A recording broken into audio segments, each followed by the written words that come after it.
Well, good morning. Welcome to City Life here. My name's Cisco Maldonado. I'll be your host.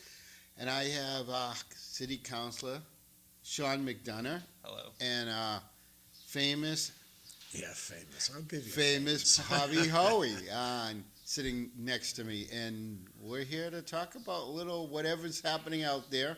It's raining out, but I think it's going to clear up, and it's going to be a fairly nice day, I hope. No, I didn't look at the weather. Okay. Guy's just making up as he goes. I know today is National Day of Rock and Roll, so let's start the conversation late on rock and roll. What's your favorite rock and roll song, Sean? I don't know. Come back to me. Oh, how about you, Bobby? A rock and roll. Name of a song I wouldn't know, but I'm not going to say my brother because that would make me look biased. You know, I like the Allman Brothers. I grew up on them. Yeah, they're all nice stuff. Yeah. How about on old time rock and roll? That's easy. Everybody loves that song. I like most of it. No, I'm having a hard time picking one. Yeah. Smoking in the. AC/DC is like the locker room classic, right? Yeah, yeah, I grew up on that that's stuff, like cheating. right? It's cheating to say. Yeah. Local. Aerosmith is local, right? Yeah. Good stuff. Yeah. Led Zeppelin. Hey, you know what I heard coming in this morning? This is funny. In India, since we're going to talk about politics, right? Local. They have a party they're calling the Cockroach Party. You have to look that up. I was like, the cockroach, and they're dominating their politics with the cockroach party. Maybe we need that kind of party here. I don't know anything about them. I gotta look them up. India is quite a place, though. When you look up their history and what they're all about, they're unbelievable, really. Like in the city of Lowell, I remember Paul Sullivan. Everybody, you guys.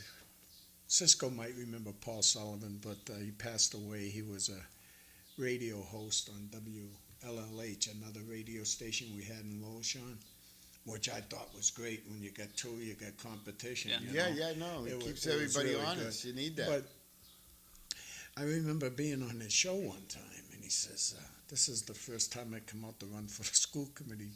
He goes, he said, I heard you say something about helping the Cambodian people at the time. We're going back 1990, early 90s, you know. I said, oh yeah, I want to teach them how to use banks. There's house invasions going on in the city of Lowell. This is at that time, folks. Don't forget, I'm going back a lot of years. But there was house invasions going all over the place. And it was because they would keep the Asian people, Southeast Asian people, were keeping gold and cash in their houses. So everybody knew it, and they didn't trust banks because what happened to them over there. They got everything ripped off them. But on Willie Street one time, these 4 teenagers, they ripped off a house invasion. They ended up getting $500,000 in gold and like $250,000 in cash out of a house. So I said, I'm going to help them learn how to use our banks. Our banks are safe, and I hope I could teach them that, stuff like that. And then I got into the Indian people. And I don't want to say too much because I might have gotten in trouble way back then, but I didn't. But those Indian people, the ones that come in here, they're from a state of India called Gujarat. And they're business people. They can make a business work in a cardboard box. They're unbelievable. They really are. And I said to Paul, I said, he said, what's Gujarat? I said, those are the people that have a dot in their head, and they buy all the package stores and 7-Elevens. He shut the radio right off. He just shut it off when I said the comments. But then the doctors, the Patels, P-A-T-E-L, I got 2 of them, they're unbelievable, and they come from like the Bombay part of India. But someday, man, if I ever do leave America, that's where I want to go. I got invited to an Indian wedding, but my wife and I couldn't make it work. It was just before Declan was born. A couple of friends of ours, he was getting married. He's like, "You want to come?" I was like, "Are you serious?" It's like, "Yeah." It's like, I can't just fly to India. Thousands go to those weddings.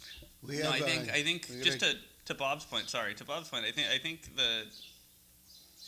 it's a really big country, and the diversity of it, even locally, gets missed sometimes. So having a couple of Indian friends, there's like 5 or 6 restaurants locally, and I personally hadn't realized that there was a huge, giant, massive difference because I was never all that into Indian food.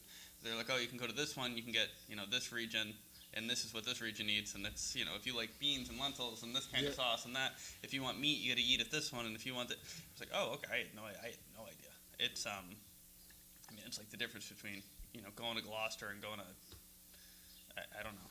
Charlestown, North Carolina. And one more thing. Eat the same food. Yeah, I'm looking. There was a restaurant up at Drum Hill that someone referred me to. It's on my list of. Maybe we can go together. Oh, that was good. Priya's pretty good. Yeah. Yeah. Okay. Burlington has a couple of real good Indian restaurants, but a few years back there when they voted in this Modi, I think that's how you say his name. He's the Prime Minister of India. I was so happy about it because he's from the state of Gujarat. And they work, oh boy, those are working people, And I miss that in teaching. You teach at Lowell High. You did. I don't know how many years you were there. But there was a time in our graduation, the top 200 students had the same name, Patel. Top 200, P-A-T-E-L. Boom, right down the line. A few Caucasians, few Spanish people, but mostly Patels, okay? This year, you might have seen one. They moved to Westford because schools and the river, actually, believe it or not, are 2 of the most important things to them. Education, especially. No, the culture puts yeah. education on top, and it's priority. Yeah, a lot of them do. Even the high school Lowell High kids that all come from the islands or Africa, they'll go to college. They don't give us any issues in our school. It's the Caucasians and the Spanish, okay? That's who gives us the issues. I'm sorry, I was an issue when I was in school, a big issue. Couldn't read. Junior year, and you think I still can't read. I had to join the Army to make a living. But no, I'm glad you're back in education, number one. in that special ed. That's a great occupation to be in. It really is, because So I'm looking at the weather. ahead. I'll correct Oh, boy. myself. It's roughly 64 right now in Lowell. It's raining, obviously. It's going to be cloudy, and it looks like they're predicting rain throughout the day. So have an umbrella ready in case you need it. You're gonna need it. There's no You're in go- case. Yeah, oh, it's gonna geez. rain all day. Okay. Yep. I was correct. It's going to rain all day. It's just to But tell yourself that. when was the last time a weather person got the weather right? I don't know. You get. What's his name? Is that guy still doing the weather on the radio station? Al Caprillion is still doing the weather. We were on the radio on yesterday morning. Then I kept the guys over to try to put a commercial together. Had fun doing that. I think we got it down. I just have to edit it and run it. So Can I take a second? sure. All right, I have a topic, a Lowell topic, or at least a local topic. It was affirmed to me last night, the importance. I'll bring it up later when we go on in Lowell too. But we need to hurry up and get this tree committee and these tree ordinances and whatever put in place, because that was we had a rollicking good time last night over at the McDonough building and the Clark building and the Mexican restaurant building next door, because so the Boston and Maine it's like 6:30, right? And we vroom, what is it? My kids at the window going, uh-oh. Like, what do you mean, uh-oh? There's a man, okay, hanging out of, he's got the harness on, he's in the tree outside the window. He's going to town on this tree. Call my neighbor, former school committee person, Hillary Clark. I text her. I say, hey, are you having the tree cut down? She said, are you kidding me? Are they taking down my tree? I said, what are you talking about? She said, I'm not home yet. Can you go stop them? I said, okay, I'll go out. She said, hey, what are you guys doing? Go over, sit down, make yourself comfortable. Actually, I didn't even say, hey, what are you guys doing? That tree is owned by it was either the Boston and Maine Railroad Company or the city of Lowell. But I knew it was not. It was nobody who was up here with a chainsaw owned that tree. So the first thing I did, I called the city manager. I said, hey, are we doing some kind of weird tree work in the back alley, like behind my house? He goes, what?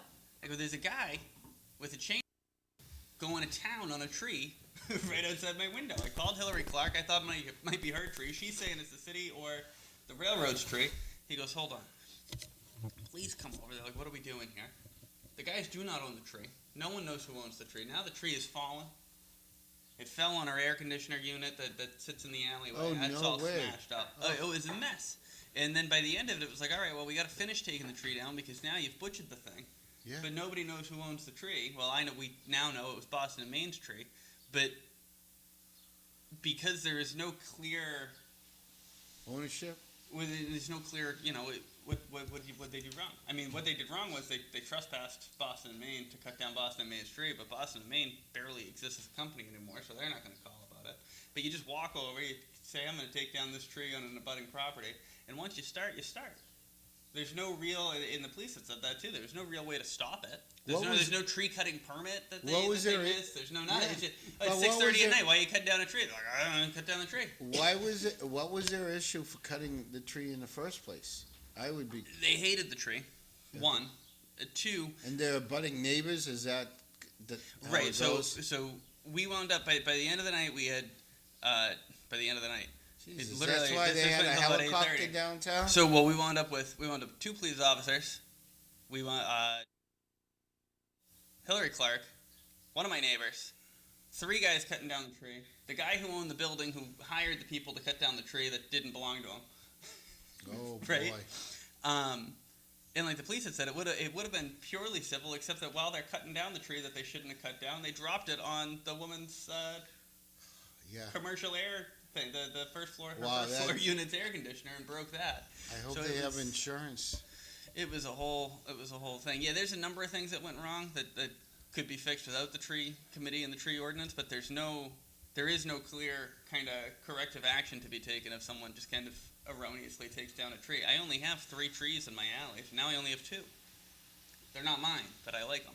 Cisco, he brought up the name Hillary Clark.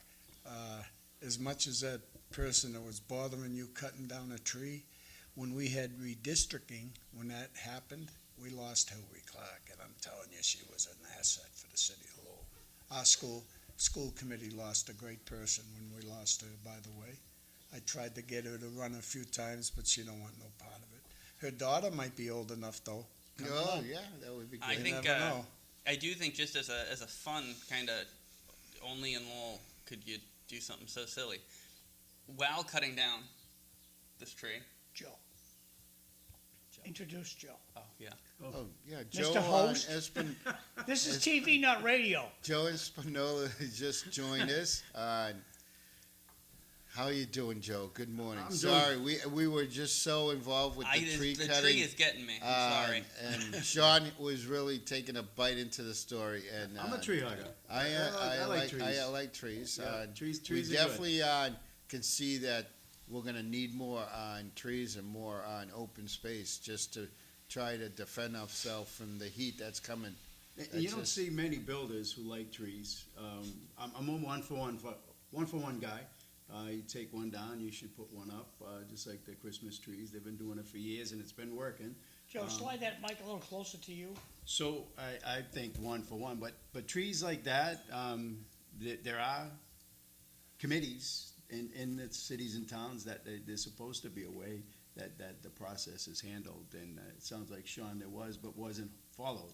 No, we don't have it yet. So Really? I think the council, before I got on the council, this was the mayor. It was a big push from the mayor. It didn't ever. It passed, but it hasn't.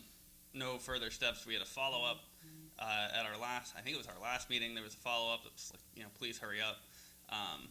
And now I personally have been affected, and I think I was probably the lowest on the list of all city councilors to be affected by the need for a tree For a committee. tree, yeah. Right? Like I Like feel like you I was have probably at big the open bottom of the list. I have space. very, very few trees in Yeah. downtown. But boy, am I now. Well, if you If I wasn't already, Yeah. if you dust off the this. ordinance books, like they have fence Right. viewers, they have tree viewers, those are committees, those are volunteer yeah. positions that The people go out vinegar- and say, hey, vinegar yeah. inspector. Yeah. All Wait these till it way makes, back, like, wait till it makes it to social media. Yeah. They'll Well, I have think- a poster up soon, and you'll have a rally soon I before think you know even just the basic oversight that we don't have because we don't have a tree committee, we don't have this kind of tree ordinance, whether it's a committee or not. It's the thing where depending on the neighborhood in Lowell, downtown being one of those areas, there are some really interesting property lines and work. If you don't get, it's not like building a deck, right? If you're cutting down the tree, you can't undo that. It doesn't take that long. And so if you start doing work and then it's not even your land that you're working on, but now the tree's gone, you can't do. So they don't have like a They don't have the permit tree. process before you go and take a tree down? That's on my list for today. That's my follow-up okay. for today. Because you got, and there were a number of things, right? So you're in an alley that people use as a cut through. They didn't originally. They hadn't closed off anything. It's just suddenly they're just chopping a tree. If you open my back alley, as somebody did, a branch could have fallen right on you. Like my back alley door opened right under the tree. Nobody knows what's going on. It's just there's mitigations that can be done Yeah. after it's cut down. I'm sure somebody will follow the process now that the damage is Yeah. done. But there is mitigations as far as like they have replication of wetlands and Right. things like that you can go through. So I can't imagine. This is what I was going to say before they introduce you. It's just kind of the way Lowell being Lowell. I think it's kind of insane. Maybe the guy didn't realize, but imagine I'm going to do an after-hours tree removal. Oh, it's a back alley. No one's going to notice. And whose tree? Hey, not my. I don't own the tree. Hillary don't own the tree, right? But who you? Two people. You got a former school, a very well-respected former school committee person, and a sitting city councilor, both looking out the back window, going, "That is not your. There's no way that's your tree to cut down." Oh boy. and I think there's more humpback whales in the Atlantic Ocean Then right there now are than there are trees in downtown Lowell. Lowell, Yeah. You know, to give this Especially downtown Lowell. Yeah. They're probably more, well, no, they're probably more restaurants than trees, but maybe not. You know, I'd have to give this city manager and this city administration a little bit of a pat on the back. John won't like that, but the past couple of years, our building department has improved. I've had friends that didn't want to build in Lowell, didn't want to deal with the building department. I had some great friends that build homes and said, oh, no way. I'll build down the beach. I'll build down in Saugus. We have the builders back here now in Lowell. For whatever reason, the building department, I think, I don't know who's in charge of it anymore or anything about it. It's doing a whole lot better for the city of Lowell anyways. My friends have come back. They're building homes here. I'll just say one, Dave Daly. He didn't want to work here either. Now he's building everywhere. So I know everybody's not happy because there's not enough parking spots in some of these buildings, but he always has the right amount of parking. And he continues. Look up and where's that Joe up on Westford Street, the old American Legion? Oh, yeah. Tyler Park, they call that, right next door, right? You see those houses going up? It's unbelievable. Drive by there, folks. They look like small hotels. Yeah, he's got 5 of them going up. But when they're done, watch how beautiful they are. Yeah, he does put up a good house. Yeah. And that's the biggest issue in Lowell, if we want to get into that. That was ADUs. If you remember a couple of years back, I know you would know about it, Joe. You're into building, too. I don't want to get into a long story. Let me just say something about Joe. You know, yeah, I do. Here we go. It's a sad day for I Joe. The went- Portugues lost and the U.S. I lost. know. and no, it's- no. On my list. It wasn't I a good feel- day last I feel night. bad for the The Portuguese. next list on my story here was Oh, I didn't even I watch was any up of in that. Market Basket, Portuguese shirts all over the place. They must be hurting this morning. it I was like feel going bad. to a funeral. Oh, it was I horrible. went over. Sorry, excuse me, but I went over. I went to the Reds Club yesterday for the second half of the game, and it was fun. You know, that was a really fun, big screen. It is out. fun. I get bar next Yeah, door, I didn't but then make I it get the room. yesterday, yeah. It was awesome Yep. until Spain scored, and then it was like it was one of the saddest places that I had to leave. Yep. I didn't have it in me to stick it out after that. I was like, oh my god, you could feel it. It was like people were gonna cry. I was gonna cry. It was sad. Sure. In I had to get out of In it. 1996, I was on the field when the Portuguese Portuguese soccer team lost to Africa for the gold medal. It was horrible in the locker room. And I asked them to sign a ball so I could bring it back to one of the clubs. And they all signed it because I was Portuguese, and they brought it back to the cities. But they were so upset. And to see the guys yesterday in my Facebook is going crazy about Portugal losing. But they didn't lose as bad as U.S. did. No, the U.S. got killed.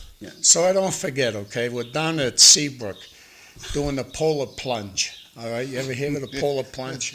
They have it every year. I missed this past one, but 2 years ago I did it. I was looking for you. Yeah, sure you were. I dive into the ocean, okay? Almost died. I couldn't even get back up out of the water. That's how cold I was. Don't forget, this is in the winter. What are you doing, Dad? But I'm I'm walking down the street with all my clothes here, shivering, ready to go to the nearest hospital, basically. And who pulls up with this big, like you own, John, big suburban type car, you know, Chevy, what is it? To Yukon. Tahoe, Yukon he had, PMC right? version, yeah. But he pulls up next to me, says, "You need a ride?" To my car. Oh my God, I was so happy. I think I got in, spilled the coffee in his back seat. Here's a guy giving me a ride. But that's his son's business, I believe. Into limos and stuff Yeah. like that, right? That's what my son does, yeah. And yeah, the only memories I have, don't forget, I'm a little bit older, 72, the Portuguese. I lived in that neighborhood my whole life. I used to be mad at them for 2 things. They'd kick the basketball around like it was a soccer ball back in those days, the late 50s, early 60s, and then they had the fastest cars. I had to buy rice rockets to beat Leo Espinola. We're up on the connector here doing like 12-second quarter miles. I'm telling you, that's what we used to do in Lowell. Yeah. Drove like animals. Alvin, Virginia, Oh, Mendonça. GTOs, yeah, the judges. They would take cars and make cars out of other cars, and you wouldn't even know what it was, but it went fast. Yeah, but Sean's neighborhood, his district, is basically your backyard. Yep. You know, St. Anthony's. I mean, it's unbelievable. Are those the guys that put the 8-cylinder into Pintos? Oh, yeah. Yep. I look at the Portuguese people in a whole different eye because of the generation I come from. they can grow flowers in concrete. No kidding. They got grapes growing Stay all over away back from the Central. old timers in the cellar. I've been down there a few times too. Oh my God, you come out of there sideways. And it's amazing, Bobby. Yeah. So- When you go so- around the communities, you get to see, knocking on the doors and the neighborhood meetings, and you're running into people that you grew up with that are still living in the same house that their grandparents grew up with. Yeah. Now they're raising their kids in the house. It's pretty neat to see catch up with people again. So you guys brought up the FIFA World Cup and standards. Right now, they lost. Canada lost. Paraguay lost. U.S. lost 1-4 Oh, against yeah. Belgium. Portugal lost against Spain 0-1. And Brazil lost to Norway on 1-2. Mexico lost to England 2-3. It's only like the 8th time or something that they've ever lost So, at that stadium. If so. Portugal won and U.S. won, they'd be playing next in the knockout round. That would have been something. Well, I need the city. I don't know who's left at this point for the city of Lowell to pull for. I mean, We got Switzerland and Colombia. so we get Colombia. They're playing. Okay. They're playing on at 4 p.m. today, and Argentina and Egypt at 12 p.m. today. Okay. So Colombia is our last big. Because it's been fun. What I've really enjoyed about this is the different watch party type things going on, and not the ones that you got to pay $20 for at the Songus. Like the thing at the Reds Club was free. Yeah. It's free. They got And good food. Oh, Great really? food. Oh, wow. Great Awesome. food. Wow. They got a bar. They got I great didn't food. know I was that. like, oh, I hope they win. I'm going to keep going to these things. I need Portugal to win here so we Yeah, can keep yeah. this going. Let's not leave out the Blues. They had the same thing. The Blues had the same thing. yeah. The Reds had it advertised a little bit more. I walked past the Blues to get to the Reds. I like the Blues. I like them both. I have to like them both, but I do like them both. When you come from back here, you have to be part of both. There used to be big fights with the soccer teams back when I was growing up. John will remember that. You remember that, don't you, Bob? Oh, yeah. Blues and Reds. There were players on the soccer teams, local players that were making tens of thousands of dollars playing. Blues and Reds. What's the difference? It's just two different clubs. Two different clubs, yeah. Okay, soccer clubs is it? Yeah, Or- soccer. okay. That's where it all started. Okay, all right, that's how it They're like started, social yeah. clubs too. Yeah. Okay. Yeah. No, I know about the social clubs. I'm just trying to. It all started figure with soccer. Yeah. Soccer. Awesome. Awesome. I think it's part of what those two clubs are part of. To me, as like someone who is new to that neighborhood, it's part of what makes Back Central such a fun. It's probably my favorite neighborhood in the city. I represent a lot of them, right? But I would buy a house in Back Central. I don't know that I would actually anywhere else. And part of it is like the kind of social fabric of Back Central, having two still very active clubs with a good amount going on outside between the soccer and everything else. And you just don't. Centerville has the East End Club, but it's nothing like the Reds and the Blues. I'll tell you, I do miss. Right? I mean, yeah. you can't. It's not comparable. I do miss the fish stores, the fry and fish. When we visited Back Central as a family, we go down and have fish dinner on a couple of different locations. That was. Valentina still has some pretty good. Cisco, I food. got like 5 texts. Oh, you got them nice. Oh, I boy. don't have my glasses on. Sean, can you read these? Will Graham Plattner survive another scandal that has plagued his candidacy? I think we'll know by 9 o'clock this morning. Elizabeth Warren Did- pulled back her endorsement Didn't of Bill him. Clinton get reelected after Monica? Yeah, that might help him. Yeah, but Bill Clinton didn't admit to anything. Where's Will? Ready? This guy Yeah, did. Yeah. Half of Drake gets cut down, and then when the people go in front of the council, they all claim stupidity. Talking about trees, I believe. Probably. Yeah. The best weather person who was ever on air, Al Caprellian. What a complete 360 the leaders in this crooked state are doing about Graham Plattner. I didn't know that it was Graham Plattner is running where? in Maine. Maine. That's the guy that 'cause it's a national our story. governor endorsed. Is that Yes. the same guy? What She happened pulled now? She pulled it back yesterday. Hold on. The unfortunate thing in this state is the amount of green regulations that are required in order to get a permit. But nothing protected my tree, Jay. And it's Scotty McGrath's birthday today, so Oh, happy birthday, Scotty. Scotty. Sorry for your loss too, Scotty, if you're listening. Lost a brother recently, and Yeah. His, Condolences, yeah. yeah, his mother, my wife, called Aunt Josie. They were very close, the Supernards and the McGraths. I went to school with Donald, though. Me and Donald had some good laughs in our life. But you know, Joe, when I listen to you talk about any issue, it's easy for me to vote for a guy like you. I have a sign up in my yard for you.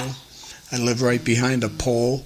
Hopefully it helps you in that neighborhood. Appreciate that. Yeah, no problem. Hey, Bobby, one more, Andy Robinson's birthday today. Oh, too. Andy. Happy birthday. Another back central guy. Oh, yeah. He's a great guy. Good picture, too. Great guy. That's awesome, Andy. He remember likes my first- taking He pictures. takes good pictures. He does When I take first good met pictures. Corey, I see Andy at the party. I said, "How do you know Andy?" He says, "My father." I said, "What?" He's not your brother? Yeah, That's funny. he's a tremendous guy, Andy is. Yeah. I kept calling Corey Andy. I don't know how many times I did it on this show because I know his dad so well. There was another one is Ryan Farrier from up in the Highlands. Yeah, Ryan. I grew up with Ryan's dad. Met him at a fundraiser over the winter time, and I seen his dad, and I hadn't seen him in a long time. And Ryan introduced me to him as his dad. I was like, "What? This is your dad?" We grew up together. I mean, that's the thing about Lowell. It's not as big as people think, you No. know? You know, But we're everywhere. We're everywhere, Anywhere you yeah, go in the yeah. world, you'll Yeah. see someone from Lowell connected Exactly. to Lowell. Joe, is your wife? Is she a social worker or a psychologist? Something like She's that. both. Is she? My wife is a social worker right across the street at the Rogers School. So when you go a little batty, you got someone to take care of you. Yeah, huh? she helps me. Yep. All right, Yep. good. And I'm a good. couple of weeks away from having I my just- Those are the certification. results right now. I met your wife a few times up at Shaughnessy, and great person, does a great job. Yeah. She's over here doing the Lord's work right now. It gets tough sometimes over there. And a lot of people don't realize this. It's the second largest school in the city to the high school, and there are a lot of kids there. And to meander in and out around the problems that have been plagued the area over the past couple of years, kudos to the people in that building. Yeah, no, I agree there. And Yeah. they're very appreciative of Mr. McDonough helping them up when he can. Let's talk about They're more good neighbors. what's going on in Drake. This is a morning half dedicated to the towns surrounding Lowell. You got just break it. I Where- don't know, we get the where- whole panel. where's Yeah, Tom? yeah. Where's Tom? Where's Tom? Is he on another vacation? Tommy's on vacation today. Oh, what I a think good he's life. going off to, To a casino? I think he's going to Foxwoods. Oh, wow. Good for Tom. I hope he wins big. But Drake, the talk of Drake right now is the school. Oh yeah, that and, was. I thought that was a bad vote by the people.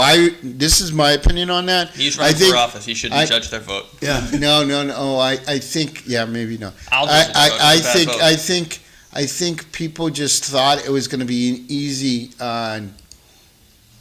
vote, and they thought, oh, this is a sure win for the city. I don't need to go and vote, and they do what normally they do. They don't go out and vote, and things go bad. It lost by 99 votes. Yeah. And it's $83 million. That's a lot of money to have come back to a community. But the democratic process should be followed. And I was a yes guy, and my kids don't use the school system. They're old. I thought that if you look at, I'm a big education guy with young kids in the future of America. It's same as Bobby and you guys here. I know you from what I listened to you talking. I believe that teachers need a good environment to teach in. The students need a good environment to learn in. They need to have the tools available, the comfort to learn in these environments. Now, last night they had a combined meeting after the meeting that the vote that failed. They had a combined meeting last week on Monday, and it was the same night as the Markley Group meeting. I missed the end of the Markley Group meeting because I went to the Drake at one. I for should the have gone to the schools. Drake at that. Yeah. Don't talk So- about that today, okay? Please. Let's talk about other things. So when I went out there, so they had a combined meeting and they decided not to ask for an extension of 90 days so that we could figure this out and see what happened. Because both sides are claiming that both sides, which I mean yes and no sides, they're claiming foul by certain people. There was lots of Facebook stuff out there, and I went to last night's meeting. It was just for the school committee.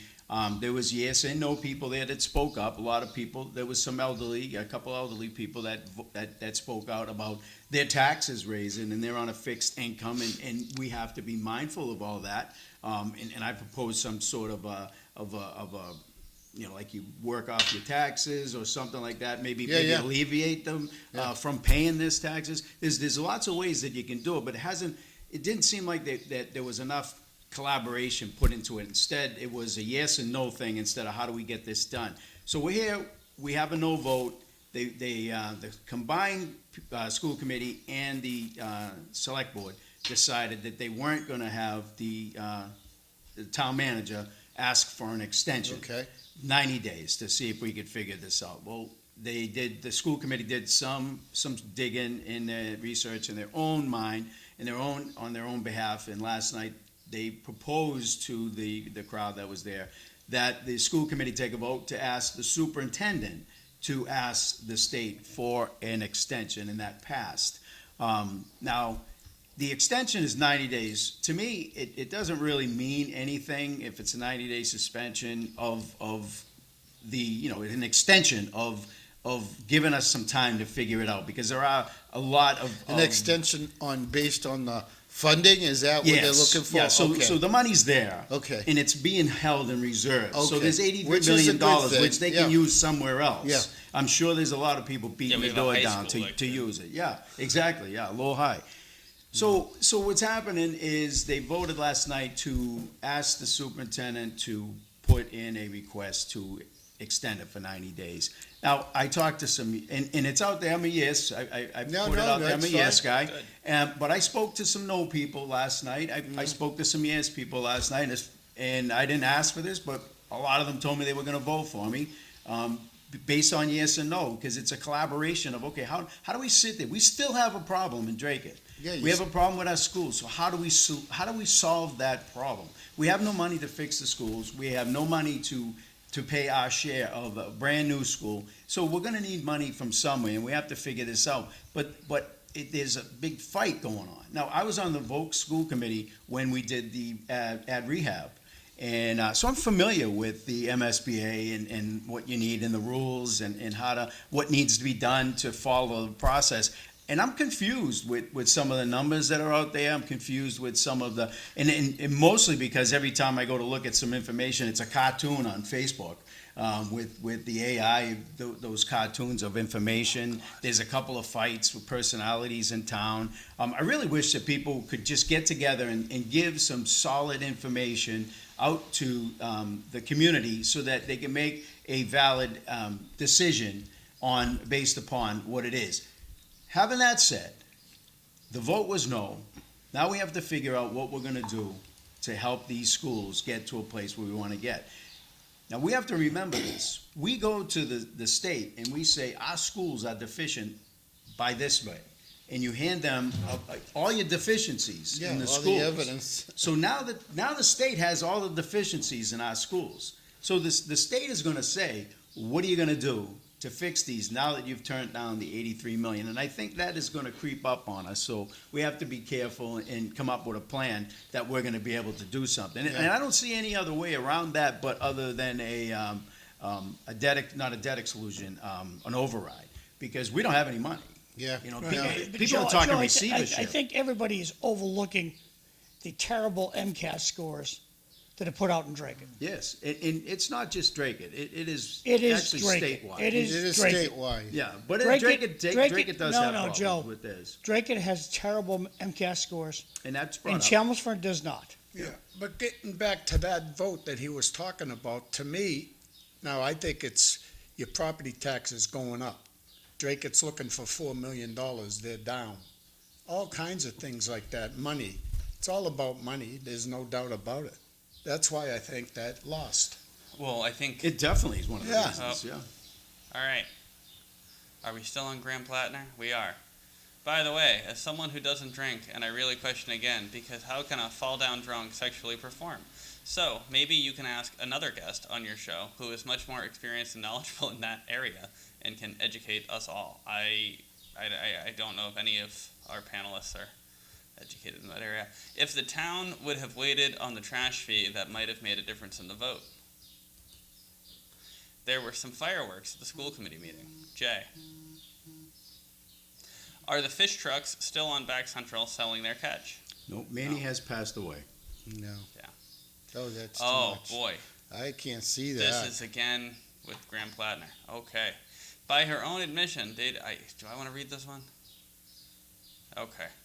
By her own admission, dated multiple guys at the same time, casual with him for a couple of years. That particular night was texting, probably more like sexting with him late at night. Then told him not to come over, but left her door unlocked. He entered the house. There was some sort of pushing around. Said she was afraid, but let him sleep in her bed. Put on ocean sound music, but never called the cops. Why? Waited 5 years to report the alleged assault until now, during a high-stakes political campaign and without any due process. You all decide, but I think he should stay in the race. I didn't expect the City Life viewers to feel this strongly about Graham Plattner. I mean, this guy's not even running in Massachusetts. This is interesting. Okay. No, but I hope he stays. I know. I've been paying attention. I'm not How commenting about the on fact that I really don't care One about at a this time, guy. children. mean, I had to read everything. I know. Francisco, Go ahead, Sean. Go ahead, Sean, Sean. you're So talking, that's a Cisco's house talking. rule. Should be a house rule. House rule: if you have to suffer through a reading, you get first comment. Especially that one. Yeah. I think. Look, I think that I don't want. I have my own personal feelings about this, and I am keeping them to myself for now. However, I would say that the timing is interesting. I don't disagree with the texter on the timing being interesting. I also am not in a position where I'm ever going to tell someone something did or didn't happen. That's between, I guess you know, the guy running and the person making the accusations. I think, you know, both people. It takes a lot to even make an accusation like that, right? You know, you're going to be at this point. The race is getting national coverage. You're going to put your own name through all sorts of national press and open yourself up to kind of attacks on your character, and the ones that I don't want someone to text in defensive and say I'm not attacking, but you know, I've read the comments and I've seen some of the stuff on social media, and I think what we're seeing on the show this morning is fairly tame as criticism of the woman who made the accusation, and I think she had to know that was going to happen. So something, right? I was not there five years ago, and I also don't live in Maine and can't vote in this election. No, what's politics 101? It is politics. The timing does say a lot. I think that it's difficult to just be dismissive outright because, you know, why no one wants to put themselves through that. No, I can't imagine any woman wants to relive something from 5 years ago or open themselves up to this kind of, you know, national criticism. No one wants to be nationally famous for this. So. Then there's the old adage that if they're tossing grenades at you like that, they must be afraid. So you might be doing something right. So maybe he'll stay in. I don't know. I don't think that's anything different than what there's already been out there. I mean, there's some really crazy Okay, well, things. let's ask this question, okay, before Cisco chimes in, because he's next. Cisco, if you were him, would you quit or run? He's already vested. No. Cisco. Continue the run. Okay. Continue the I run. think he Sean? stays in. Sean, if you were him, what would you do? I don't think he's married. I don't know. He think is he married? Yep. I don't. That's what I say.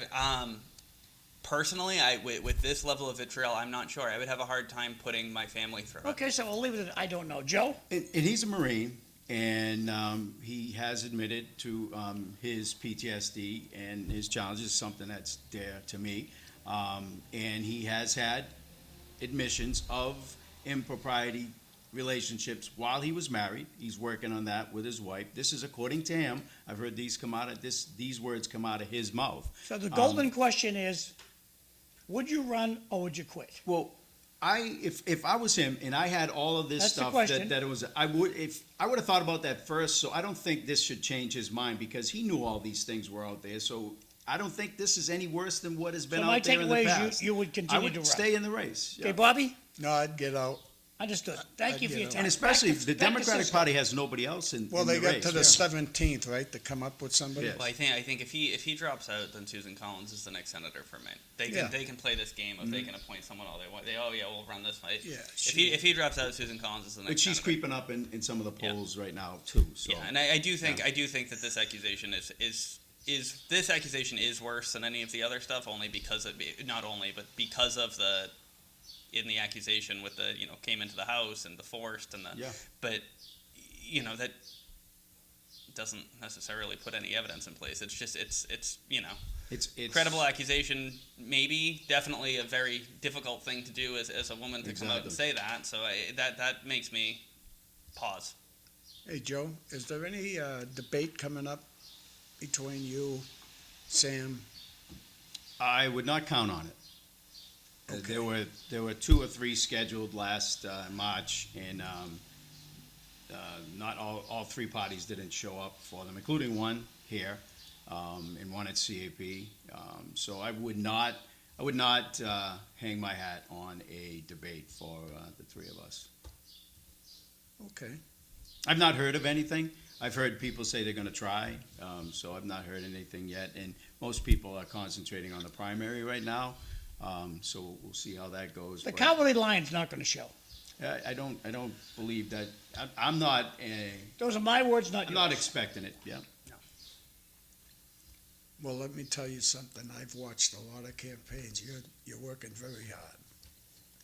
You haven't missed a thing, as far as I'm concerned. And that's how I'm going to bring into my candidacy the same way I'm running my candidacy. I'm going to bring into the state house as a senator. I'm going down on good campaigns and kind of every community. You haven't missed a community event.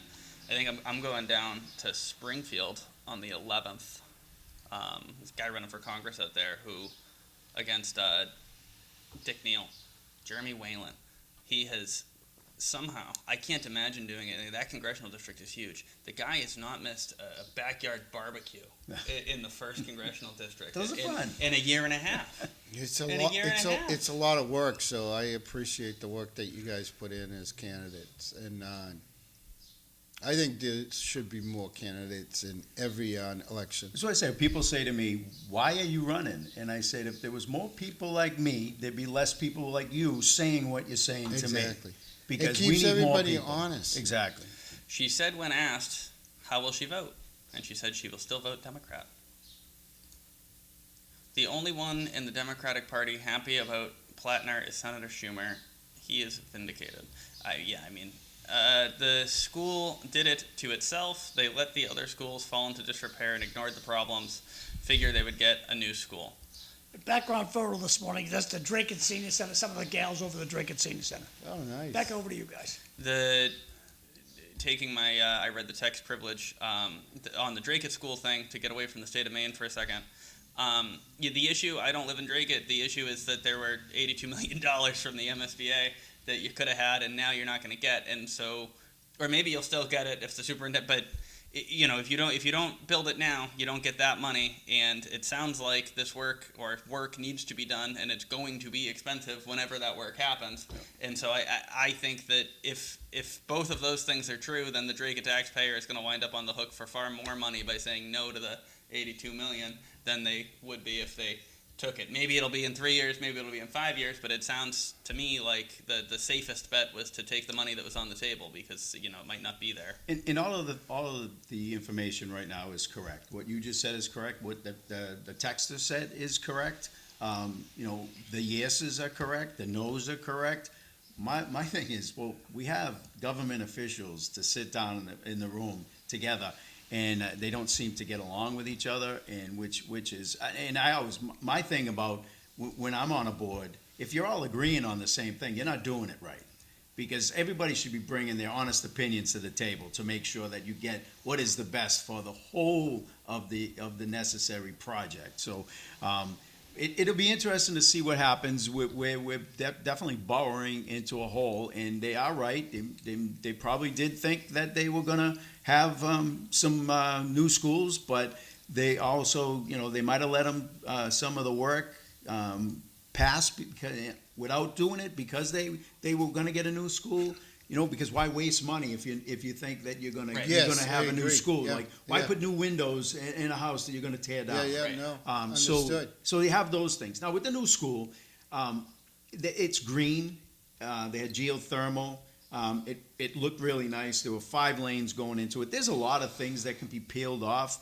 The people are saying that you can't go back to the MSBA and change the plan, and that's incorrect. You can do it. We went in a whole different district in Lowell with the high school. Right. They went from one place to another, so they came up with a way to come up with not only a new plan, a new building, but a whole new location. So it can be done. We just got to figure out how you can do it, and it can be scaled down to a place where if you go to Lawrence, you look at their quad that they have up there. It's 4 square buildings that are built like C's. They're like this. Yeah. There's 3 buildings like that. And they have windows. They have light coming into them because they're like the old 6 tenement houses back in the acre. You know, they have that little hallway in the middle, so everybody gets a window. And I think it can be done. We just got to sit down and work at it together. But Yeah. the consensus on the no vote was that they didn't want their taxes to go up. They can't afford it. People so they cannot can't afford afford it. it. So, It's gonna be worse. so your politicians need to go out there, engage with that community, and figure out what they can afford, and figure out how they can make it affordable, and get those no's to go yes. I Yeah. mean, it's simple as that.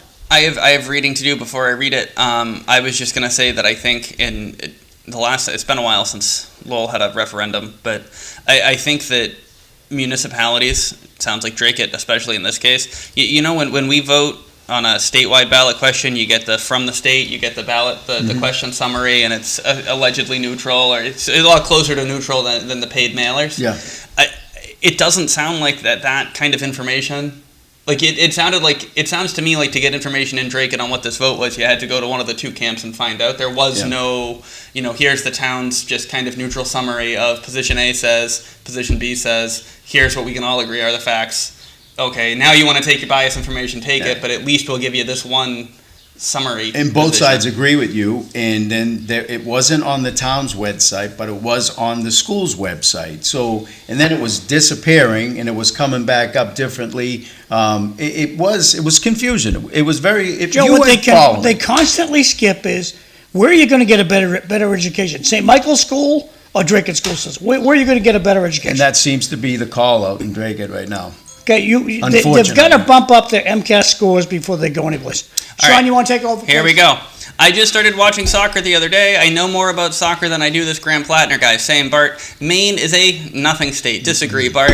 They just need their senator to fall in line with the party. Susan Collins is a 3-ring circus. She's the poster child for term limits. Bart, That is so At least- Maine's huge. at least, yeah, Maine is. That was very mean to the state of Maine. Yeah. At least Drake might build brand new. Can we chat about how much of a disaster the project at the old VFW is going to be with traffic? That area is brutal already. Hopefully there is a change within the traffic issues. Read his rights, Sean. Up to you. Hold on. It's mad at me. Super. Stone took a lot of arrows from the citizens of Drake. Unfortunately, the school department and the select board do not like each other. Jay, I've gathered that, Jay. I've gathered that. Super means superintendent. Superintendent. Stone. Perfect. Superintendent, all right. I got one more, and then we'll let you go.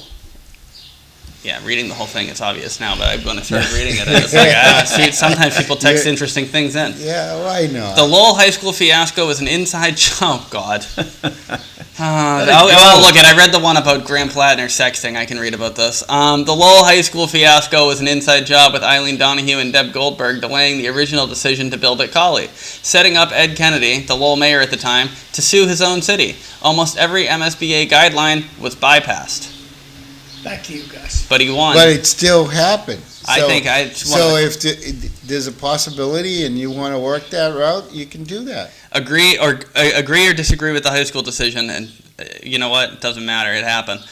Ed Kennedy suing the city as the mayor is one of the coolest things he could have done. I'm sorry. Like, as a procedural move, it was a cool move. There's been some smart things in this city, smart. and Yeah. that was one of them. That was a smart. You know what? Whether you agree with it or not. That's what I'm saying. Like it, don't like it. I'm upset. How could he do? I hate to say It it. was a good move. It I was hate- a smart move, and it worked. And it yeah. Excuse me, I hate to say it, but Ed Kennedy gave me a motion. I'll never forget it. And it said, I move that we build the high school at Cawley Stadium. I looked at him and said, hey, I'm a downtown guy. I don't want it out at Cawley. He goes, put that motion in. When it comes to you, vote no. And you That's did. how it happened. And to this day, I think it was illegal what we did. Yeah, I just think that. I don't know if right or wrong. I know I'm a downtowner, and it said, do this motion right here. I did that motion. And when it came to me, I voted no. You can vote against your own motion. You can't debate against your own motion. Oh, I voted against it. I still, to get back to the whole Draker thing, it's $83 million that is squabbling around in my head on how we could have utilized that money in a way that would have satisfied both sides. And it's definitely, so that the state keeps going up with their budget, they keep going up with the funds that they're collecting from the cities and towns, and the amount of money that's going back to the cities and towns is depleting year after year. We're celebrating $1 million coming back to the communities, but we're not paying attention to the tens, if not hundreds of $1 million that are going out the front door. So when 1 million comes back to a community, to me, to give up 100 million for 1 million, I don't think the math works there. So we got to start working on, let's stop taxing the people. If we had a little bit extra in our wallets, the Drake at school wouldn't be a problem. And that's what, and the state has absolutely no problem just raising the budget whenever they want more money. And it's incredible. Yeah, nobody gets more money than Lowell for schools, and look at what we have. It's not working. I say this, 3,000 students, 3,200, approximate number, 1,000 of those kids are leaving that school. What are they going to do in their life? The top 1,500 are going to colleges, all kinds of great colleges too. 500 other kids will go to Middlesex. What are those 1,000 kids that are just like me coming out of there? Some of them can't tell time. Never mind reading and writing. It's ridiculous. Needs to be tipped upside down, and it's only my opinion, but our systems need to change big time. The thinking is definitely changing over the last few years about vocational training and whether you should go to college or not. That whole ideology has changed, and from different families it has changed in that way. And I went to school right over here. I learned how to cut wood. I learned how to sew. I learned how to cook right over here. And I still have my cookbook from 8th grade when I graduated over there, because that's the only place that I learned how to make black moons. We lost a lot of that, and I know I only got a minute, but we lost a lot of that with whether it was the testing regimes or whatever it was. And now everything has to be, it needs to be a named program. So when I was in 8th grade, we had sewing and cooking, whatever we called that class. But we had a class where we did sewing and cooking, and it was great. And I know how to sew. I still know how to sew. Not great, but I can sew good enough. From an 8th grade sewing class, and a little bit with my great grandmother. But mostly the 8th grade sewing class made it so I could even so that Nana would even talk to me about sewing. We don't really do those kinds of classes anymore. You can't get wood shop at a public high school. You can't get a sewing class. You can't get, and if you can, then it's a Chapter 70 special program. You got to commit to 4 years of this and blah, blah, blah, blah. And I just think that we should have a slightly more rounded educational outcome here. I guess I don't know. And that's where these unfunded mandates that come from the state that make you take up that wood shop and put in a classroom, that make the kids lose their recess because they need to do X, and they don't realize that recess time is big on their developmental of their brain and their function, their social skills. So people that are making decisions aren't really the ones on the ground that are seeing how detrimental these decisions are. Right. Okay, we're going off to break land. We'll be right back. Thanks. Thank you. Coffee break.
Good morning. We're back. City Life. My name's Francisco Maldonado. I'm your host.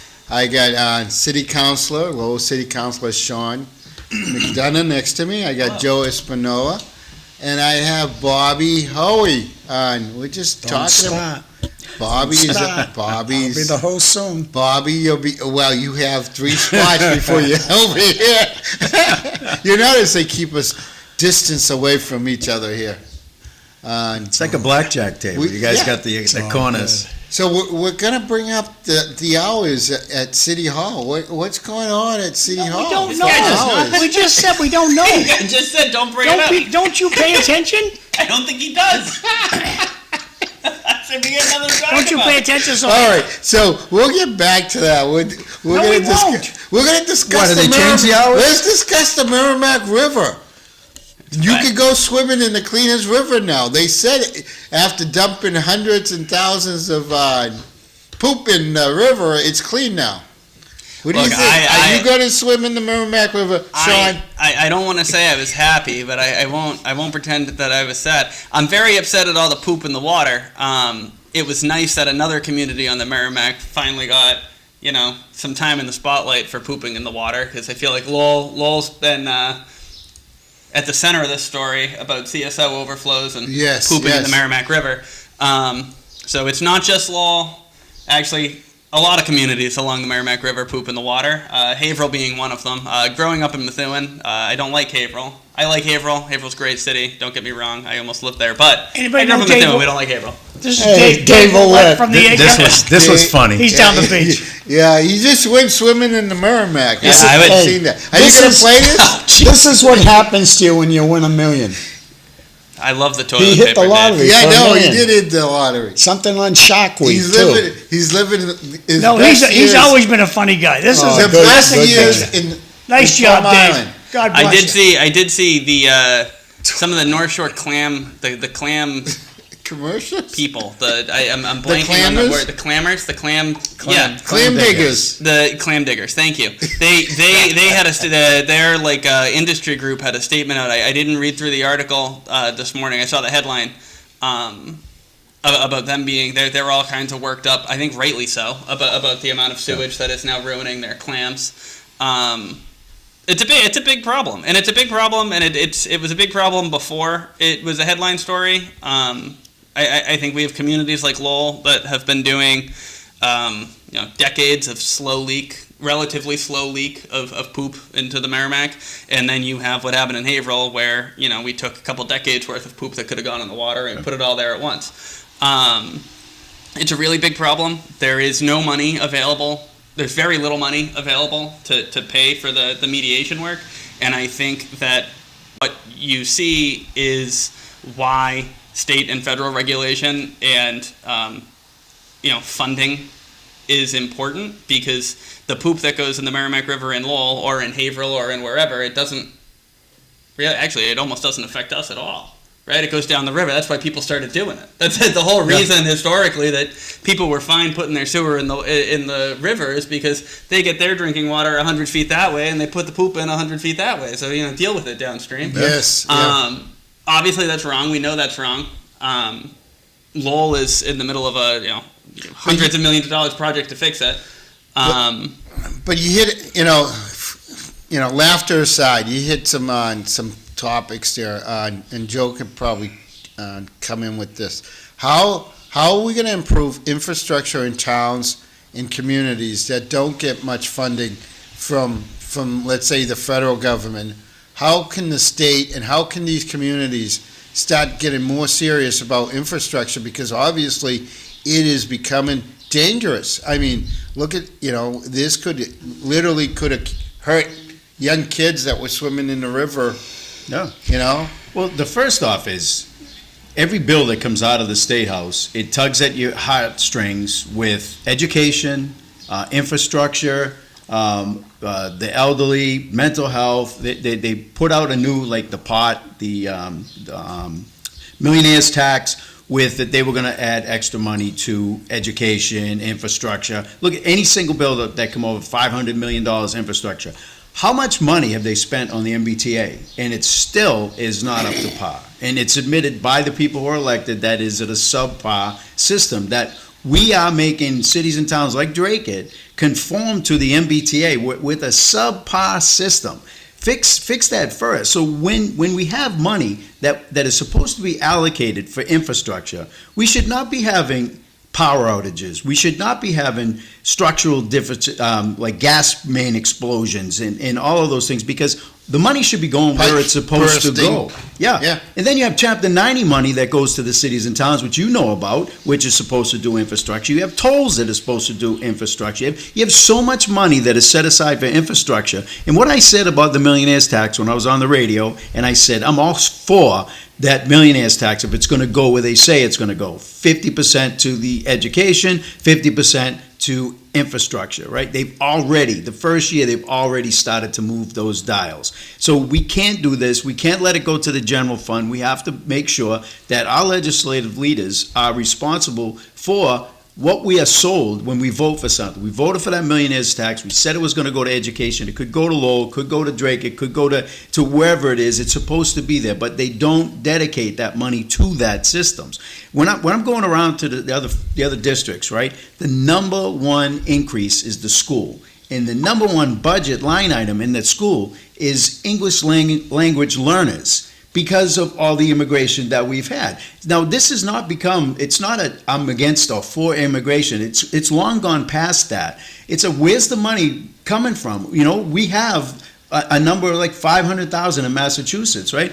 How about the money follows the people that we come? So we have to teach these kids how to speak English.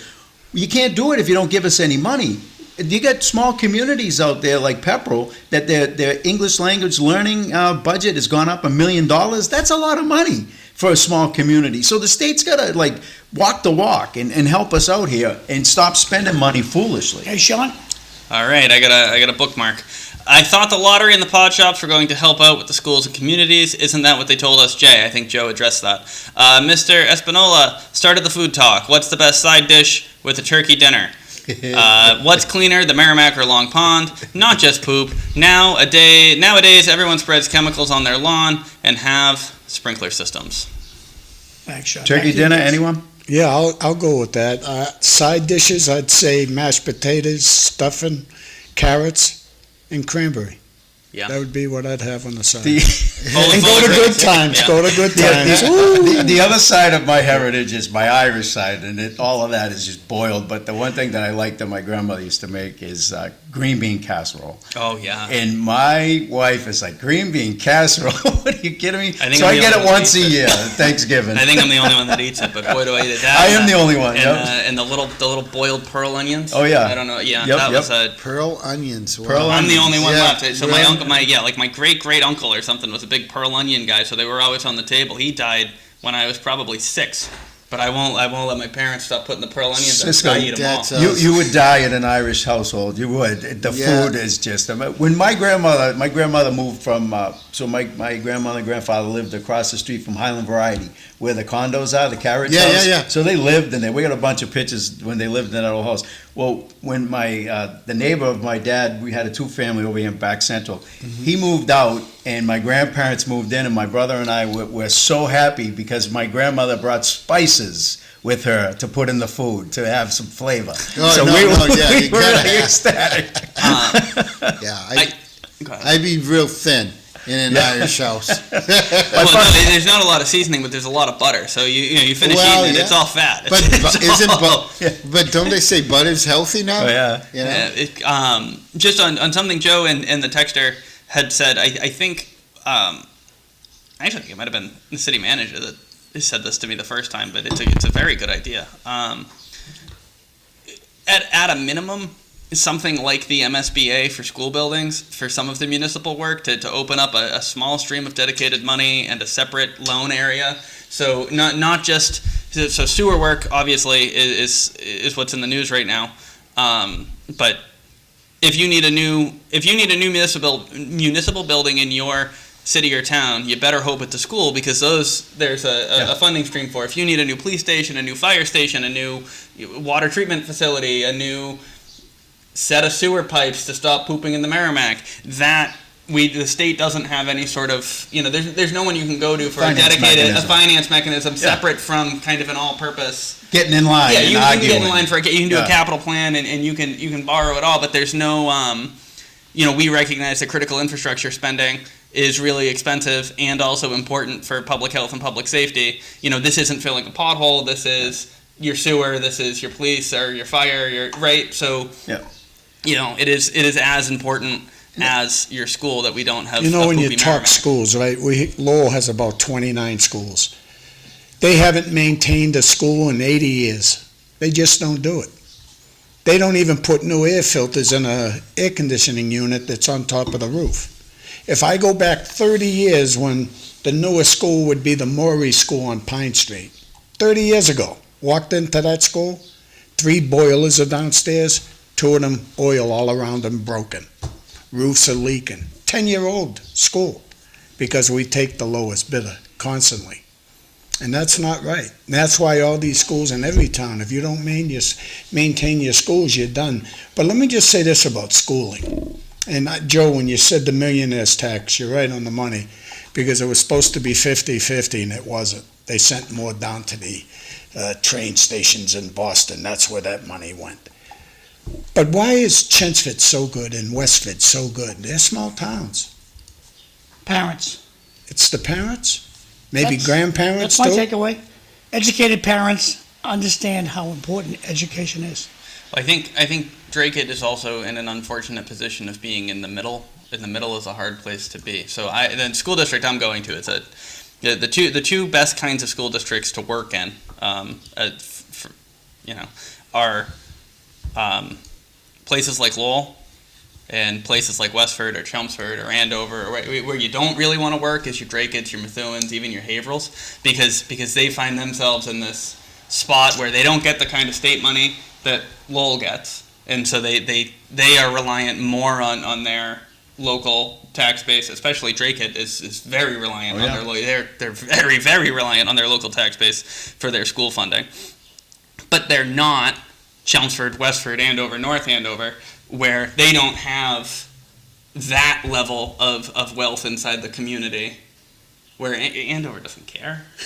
Right? I mean, I'm sure they do. Yeah. Westford doesn't get, I'm sure they, but when you're talking, $1 million+ homes in a good lot of them versus, $500,000 to $650,000 homes, and also, multi-generational homes with seniors on a fixed income, and you don't have the new families with high-paying jobs are moving to Chelmsford, to Westford, Andover, North Andover, whatever. Drake is not at that level of income, but they're also not.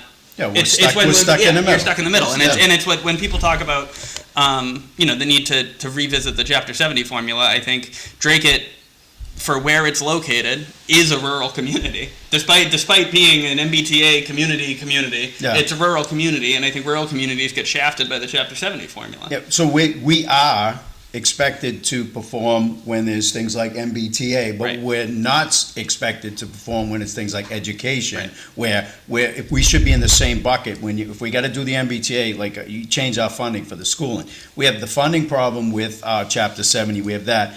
We have the 40B problem that's going. We don't have the 10% right now, but if every 40B project in town that was approved was built, we'd be at 17.7%.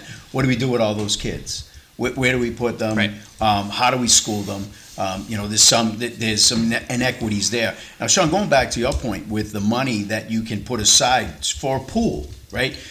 We find money all the time. We found $2 billion for the last 3 years for emergency shelters, right? Mm-hmm. So there's money available to be found. So you take some of that money and just, how you could get it is just put it out to bid. Take the word emergency away from it and put it out to bid, and you could save probably $400,000 on it and start there with the budget that you, or a pool of money that is able to be borrowed from, like the CPC fund.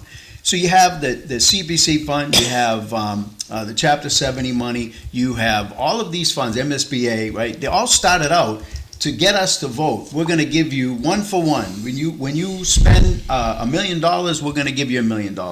Now it's at, when you spend $1 million, we're gonna give you $480,000, right? CPC money, CPA, right? It's, community preservation. We're going one for one when you first started. Drake, it jumps in right now. It's like 1 for 3 or something. Yeah, you know, like it's something. even less, yeah. But it's not what it used to be. Where is that money going? Why do they have to deplete the money that they give back when they promised us when we voted for it that that's what they were going to do? So start doing things like that. Putting some. All right, here's some money. We'll get in line for the low interest or no interest loans to help with the school, to help with things that don't fit under the the emergency repair, the MSBA. So we need to have that type of things moving forward. In outside the box type of things like that we can help our communities, really make a difference with helping the communities just by a little bit. That's it. Sean, you want to read these two to Joe? Joe, how do you feel about MBTA parking regulations that is killing Lowell parking? And are you for an audit or not? I'm 2,000% for the audit, and if I had a party connected to me that the auditor likes, she would probably endorse me. And I think the MBTA, I think the state telling people what they should do, period, is beyond means. That's why you have vote. We talk about the democracy process, right? The state is telling Drake it that you need to do it. The state is telling Lowell that you don't need parking spaces. Why don't we let the communities decide what's best for them? And you said something. You touched on the fact that you're making the state makes these big decisions, but then doesn't fund those decisions Unfunded mandates through the communities. I mean, that's where the voters need to be involved and say, look, you know, we don't like what's going on, and we're going to hold you accountable. We're going to vote this other person in. I mean, it sounds like, you know, that people are getting shafted in the towns, and the money's going somewhere other than where they're telling people it's going to go. Yeah, it is something that needs to be reckoned with, and when you go out, it has gone way past the party thing. People are just throwing their hands up in the air. And this is why you're finding low voting turnouts, and it's very, very disappointing. People like us that are running, all of us here. That you run and you get 4% of the people. No, I've talked to 4% of the people a week. Yeah. And that's all you get out to vote, and it's very frustrating. But you're hoping that you get out there and you're energized and you're giving people a choice, something that they believe in to vote.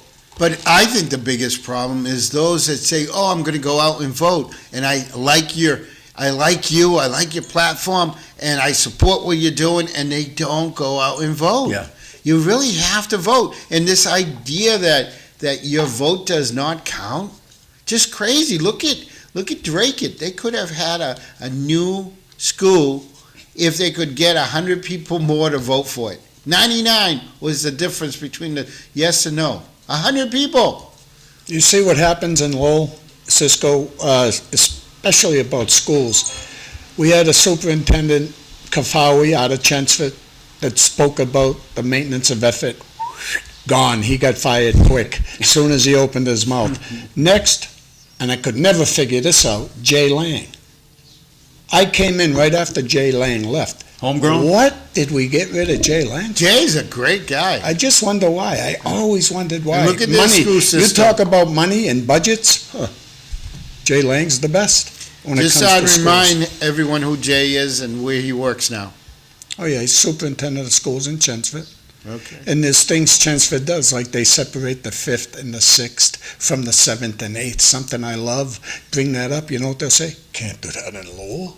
How about busing? How about busing? Yeah. Do you know how much money we're getting ripped off just with busing? And you'll be in court someday, believe me.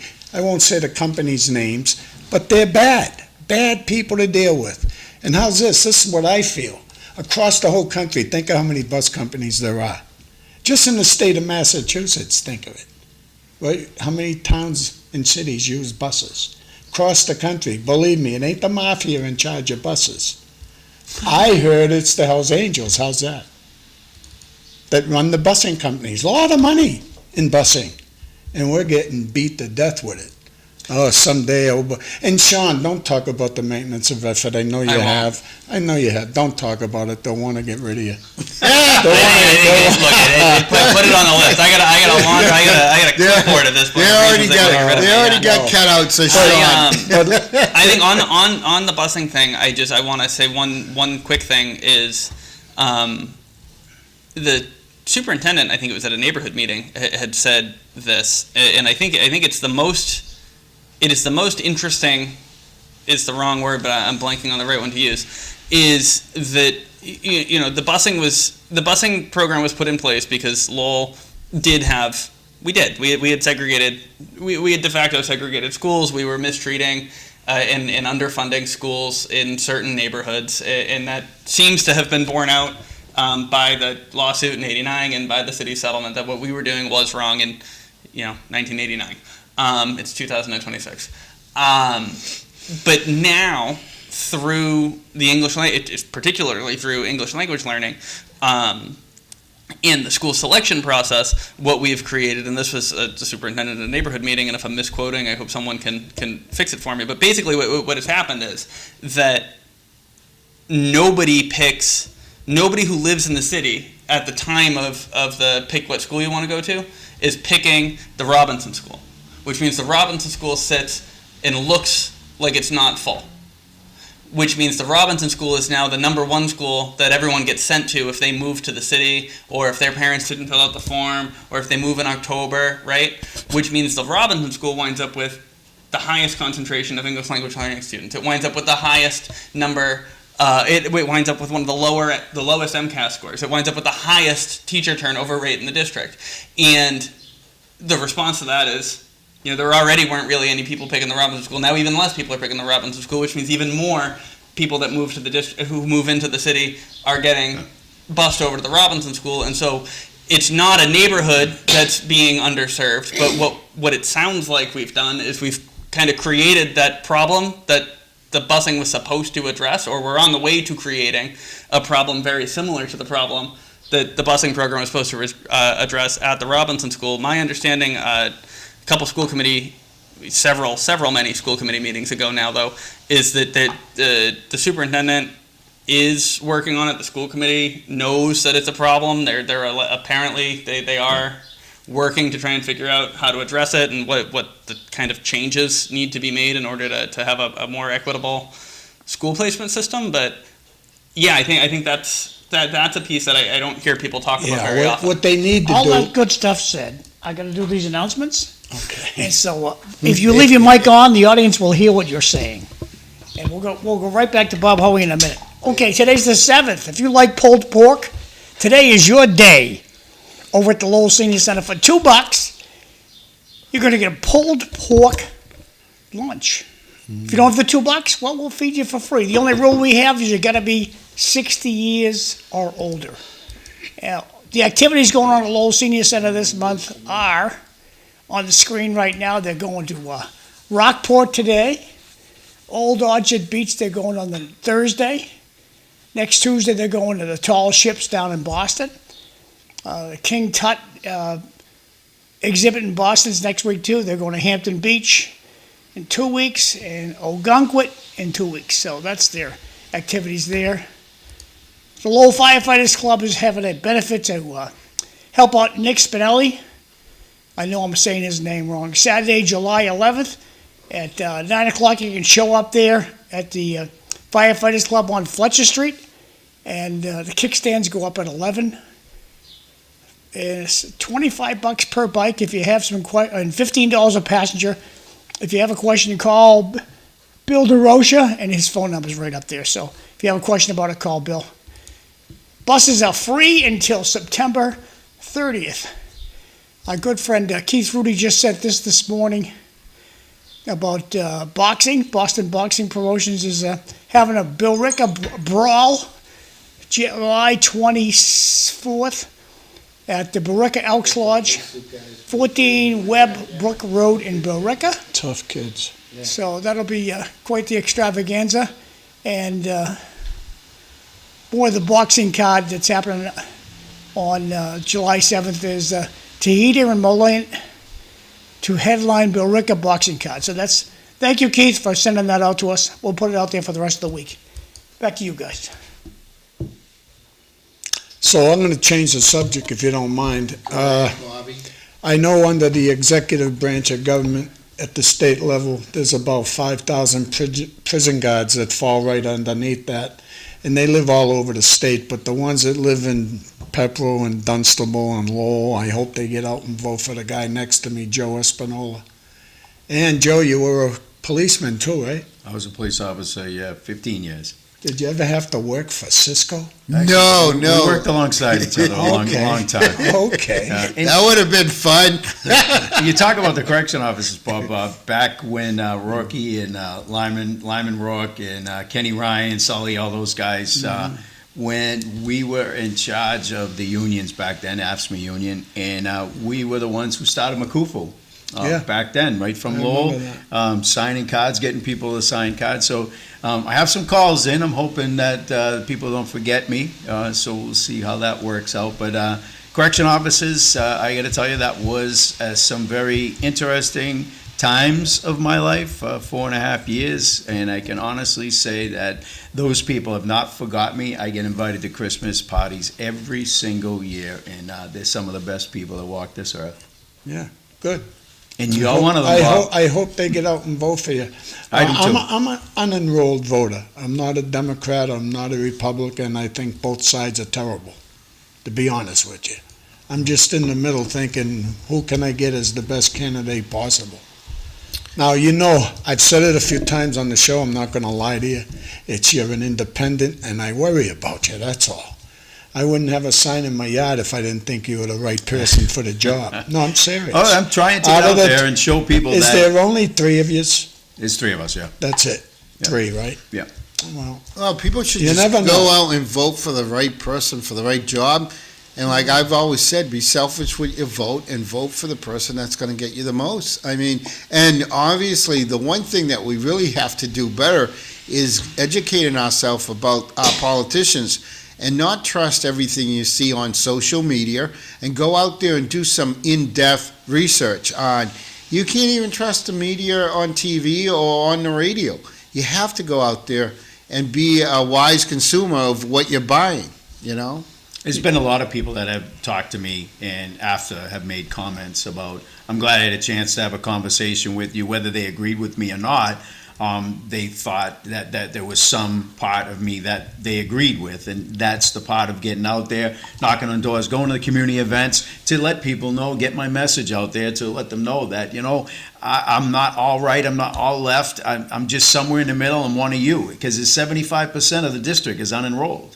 And I think that I touched that, and unfortunately, most of those people are forced to haphazardly are enrolled and unenrolled, and then some people are so disgusted. There's a bunch of reasons why, but that's why on the ballot this year that they're going to try to streamline it to just two, the highest 2 people from whatever party gets onto the ballot, and I think that people are actually calling for that type of an election right now. Ain't gonna work, Joe. Ain't gonna work because Democrats have all the money. The independents have no money. So all that's gonna happen, I forget what kind of a race they call that out in California, a jungle race they call it. A jungle race. And what happens is the independents have no money. Yeah. So the Democrats will crush you with their money, and the Republicans will finish the job with it's their actually money.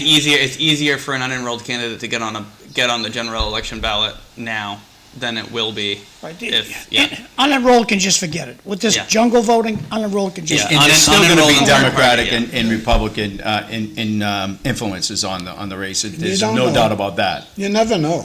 You never know how people vote, but there's a lot of unenrolled people, that's for sure. I'm just hoping that I'm far enough on the ballot up to the top where people don't run out of ink by the time they get to my name. There's so many things they're going to be They're voting for. on, People might just give up. I would love to to see what the printers are saying about all the printing. They're all their houses are getting bigger, right? And We got some big races coming up, though. Yourself, the state rep race in my district. It's a constitutional election. You got all the senators, all the Congress people, the governor, lieutenant governor, AG, I know. all of them. I'm Everybody's worried up. about my district, to be honest with you, District 3.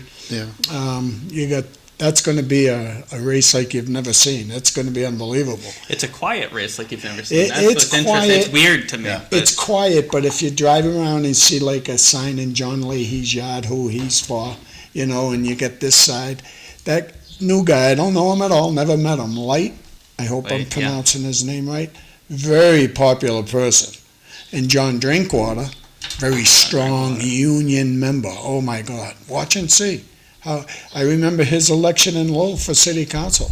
Trucks come in from every union you can think about, hit Lowell. Trucks running around everywhere.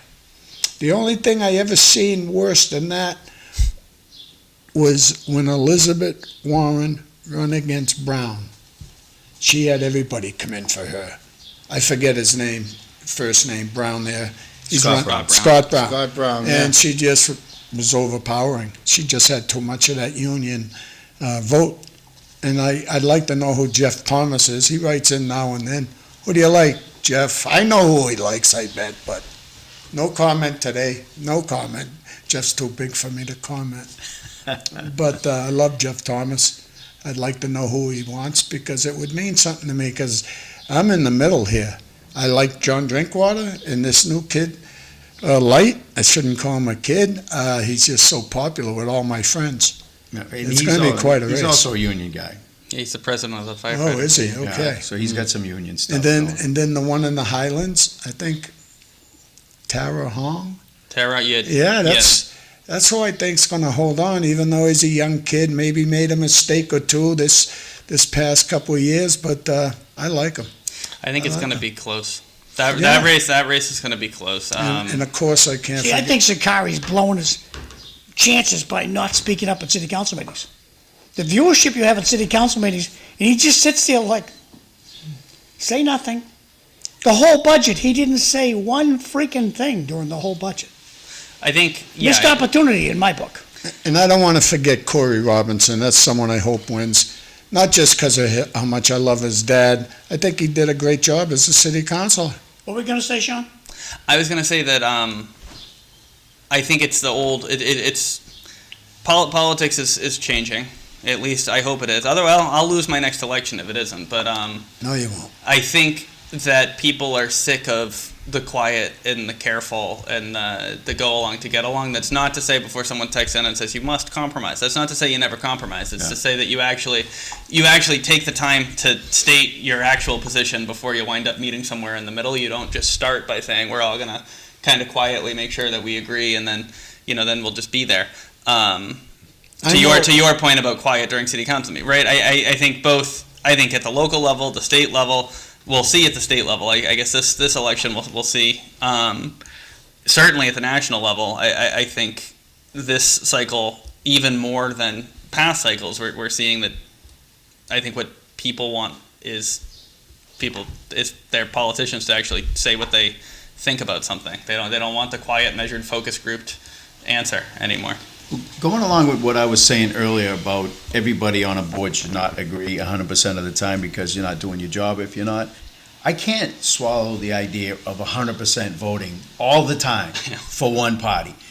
You don't have any your constituents Joe, don't if you want this. your daughter to get the job, you better agree with the manager. And people say that. Well, how are you going to get the money back to the towns? How are you going to get money back to the... If there's 100 people voting and 100 people are voting yes, and you're the 100th person, and your district doesn't want it, why vote yes when your district wants no, and it's still going to pass 99-1? But you still do that. You still say, you don't say anything, you don't shake anything. I can't see how you can get to a point where you 100% agree all the time with everybody. It just, to me, doesn't make any sense. This table will show you right there. We don't agree on all the things that we talk, but we can have conversations, and we could probably still vote no or yes, even after the conversations. But we're not going to get 4 yeses and no's out of everybody. And Joe, if you why went does it around happen the up room, there? if you went around the room at a city council meeting and asked, is anybody here trying to get a relative or a friend a job in the city of Lowell?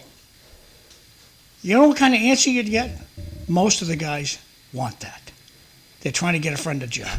No, it's Well, amazing to me. You know, I to don't be know if honest, that's we've realized that's part. that comes with politics. Well, In that's- that's what any the rubber stamps are. position of government, that comes with it. That's what the rubber stamps are, But, but Sean you know- was gonna say something. Go ahead, Sean. I was gonna say I have no idea if that's true or not. I don't want to speak to anyone's kind of motivation like that. I just think that, and sometimes people text in and say it here. Sometimes you hear it on CAP. A couple other places you'll see it locally. I think there's an old, the old way of doing things in Lowell and everywhere else is, it's quiet. It's certainly not on social media. It's polite and we all get along, and it's going to be 11-9 nothing. For forever it was they had to be 9-0 votes in Lowell. They'd be 11-0 votes in Lowell. They got to be 100 to nothing votes at the State House. We have to show, and I think people are over it. I think people want to know that they're actually being represented. And when you're ready, you can read these. Unfortunately, the people don't direct their anger towards the people who deserve it the most, the media. Yeah, John, how dare you? Yeah, I like it. Send it along. I'll answer this one. A question. There are Greek pastries, Italian cookies, French goodies. What dessert is the Irish famous for? Tears and whiskey. No, Jameson, I was going to say. Yeah, Or Bailey's. and- yeah. Bailey's. Irish bread. Irish bread. Oh my Oh, God. that's terrible. No, Bobby, my wife makes it, knocks it out of the ballpark. How about your boiled meals? That's a good meal. I'm sorry to Yep, say it. I boiled like dinner, corned yep. beef and Corned beef and cabbage. cabbage. Yeah, To I get like it. elected, right, I think, Let Sean finish this. go ahead. According to the texter, the answer is to elect a Republican governor. Okay. So this is what I say how to get elected. You have to have the right issues or listen to a guy like Joe, and you'd vote for him if you could listen to him on every issue. I know what I run on, and I won a school seat 4 times in the city of Lowell. Teachers are underpaid. You got to have money That's all too. I ever said. Teachers Unfortunately, underpaid. you have to have money No, too. I think what you're saying is you don't actually.